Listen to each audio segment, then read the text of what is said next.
सभापति महोदय, आज से लगभग 163 साल पहले क्रिमिनल लॉ से संबंधित ये जो 3 कानून आईपीसी से जुड़े हुए उनको ब्रिटिश पार्लियामेंट ने पारित किया था और आज 163 साल के बाद भारतीय न्याय संहिता को आज़ाद भारत की संसद पारित कर रही है। सभापति महोदय, आईपीसी को ब्रिटिश क्राउन के निर्देश पर थॉमस बेबिंगटन मैकॉले ने तैयार किया था और आज इस कानून को भारतीय न्याय संहिता को नरेंद्र मोदी जी के निर्देश पर अमित शाह की टीम ने तैयार करने का काम किया है। महोदय, जहां पुराने कानून का नाम अंग्रेजी में था इंडियन पेनल कोड, वही नए कानून का नाम हिंदी में है भारतीय न्याय संहिता। महोदय, जहां आईपीसी और सारे कानून भारतीयों को दंडित करने के लिए बना था, वहां भारतीय न्याय संहिता भारतीयों को न्याय देने के लिए बना है। महोदय, पुराने कानून में राजद्रोह का प्रावधान था और नए कानून में देशद्रोह का प्रावधान है।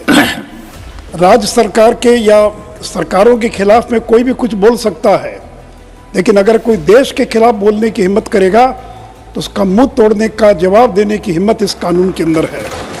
तो महोदय, इतना ही नहीं तो देश के खिलाफ कोई नहीं बोल सकता है, देश के हितों को कोई नुकसान नहीं पहुंचा सकता है, देश के झंडे, सीमाओं, संसाधनों के साथ कोई खिलवाड़ नहीं कर सकता है। महोदय, जहां आईपीसी गुलाम भारत का कानून था, वहीं भारतीय न्याय संहिता आज़ाद भारत का कानून है। सती महोदय, लॉर्ड मैकाले ने क्रिमिनल लॉ जो शरीयत के अनुसार उस जमाने में चल रहा था, हाँ सभापति महोदय, उस जमाने में शरीयत के अनुसार क्रिमिनल लॉ था, उसे समाप्त कर इंग्लिश लॉ इस देश में लागू करने का काम किया था। वहीं अमित शाह जी ने इंग्लिश लॉ पर आधारित आईपीसी को समाप्त कर भारतीय दर्शन मूल्यों के आधार पर भारतीय न्याय संहिता को लाने का काम किया है। सभापति महोदय, अगले 150 साल तक देश और दुनिया श्री नरेंद्र मोदी और अमित शाह के नाम को याद रखेगी। जब तक भारतीय न्याय संहिता है तब तक इन नामों को लोग स्मरण करते रहेंगे। सभापति महोदय, आज सदन के अंदर इंडी गठबंधन के लोगों ने बहिष्कार किया है, वो शामिल नहीं हुए हैं, वो लगातार विरोध कर रहे हैं।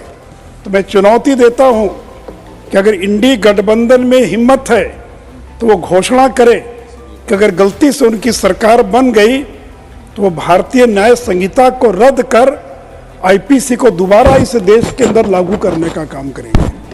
तो सभापति महोदय, मुझे पूरा विश्वास है कि ये जो तीनों कानून बने हैं ये देश के इतिहास के अंदर और मील का पत्थर साबित होंगे। धन्यवाद।